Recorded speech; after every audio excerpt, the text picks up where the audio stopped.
Over the last month, I've booked multiple billion-dollar and nine-figure enterprises using nothing but cold email. To be clear, this is a mix of offerings between my own outreach for my own business as well as for my clients. In this video, I'm going to keep it very, very brief, and I'm going to discuss a couple lessons that can get you on the phone with highly qualified prospects like nine-figure or higher companies. I crafted a campaign that begins upmarket. The client I signed had a customer profile that was mostly upmarket, meaning that their average contract value was in the neighborhood of hundreds of thousands of dollars to millions of dollars. So how do you craft the targeting for a campaign that goes so far upmarket? Because the higher upmarket you go, while there is a large pool and a ton of revenue to be taken, you can't just go after everybody. So volume doesn't play as much of a factor as you might think, but it is still very important. The first thing you need to do is consider your targeting. You need to get very specific, not just about what geographies, but also what types of companies you want to go after. What are the profiles of those companies?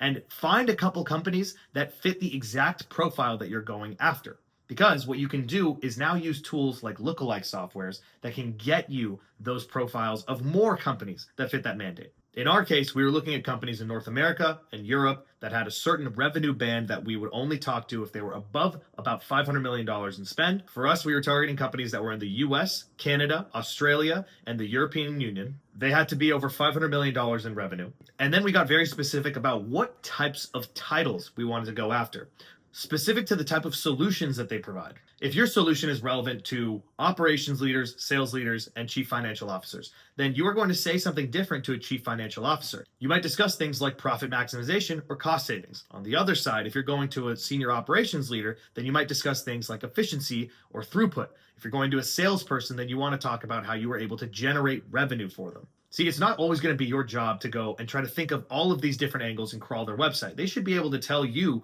what works the best, what kinds of offers they have, case studies that are proven, and you want to take all of that context and then use AI to come up with new angles for it. Understand the personas that you're going to be targeting and figure out what angles might perform better. If you're able to get to the level where you can call out new funding announcements or specific projects they're working on, it's only going to help. Beyond that, assuming you have your deliverability set up, you've got good audience targeting, and you have good messaging and positioning, and there's a high probability that as long as you are positioned well as a brand, that you will start getting replies. Let's not overcomplicate what this is. At the end of the day, you are reaching out to people that are in your market that have a need for the solutions you are offering because you have done the research to identify that this is relevant to them.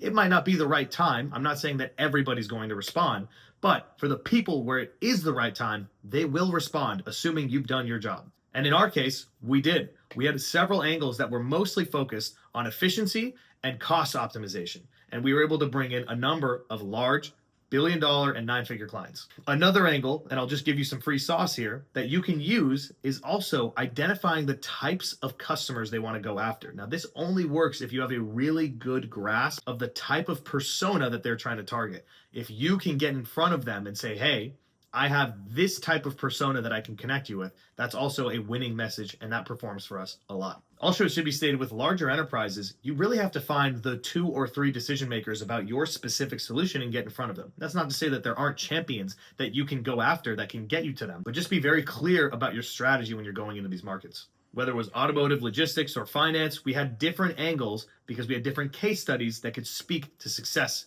in those industries. And so as far as how the campaign performed, we had a couple industries that really hit it off immediately, and that's where we booked some of those billion-dollar, nine-figure companies. And then we had other ones where we had to continuously retool and find the right angle until it cracked. Now, here's the thing. That works if you are already upmarket with upmarket solutions and your positioning is already upmarket, and we come in as operators to simply leverage the brand. That's great. But when you are the brand, there's certain things that you need to keep in mind if you are going to attract enterprise opportunity. Some of this stuff sounds superficial and like it wouldn't matter at all, but it makes the difference because today in the digital world, you need to have your I's dotted and your T's crossed if you want to show off as a professional. People make a lot of judgment based on the way that you present yourself. And unfortunately or fortunately, that's what works in the enterprise world. It doesn't matter what your expertise is if they don't know you and they cannot quickly verify that you're legit. So getting a website together that looks good, having a profile on your LinkedIn that looks good, the type of verbiage that you use is also important. Make sure that you invest in a good website and get your LinkedIn dialed in and look for other people in the space and just see what they did in their websites or on their LinkedIns.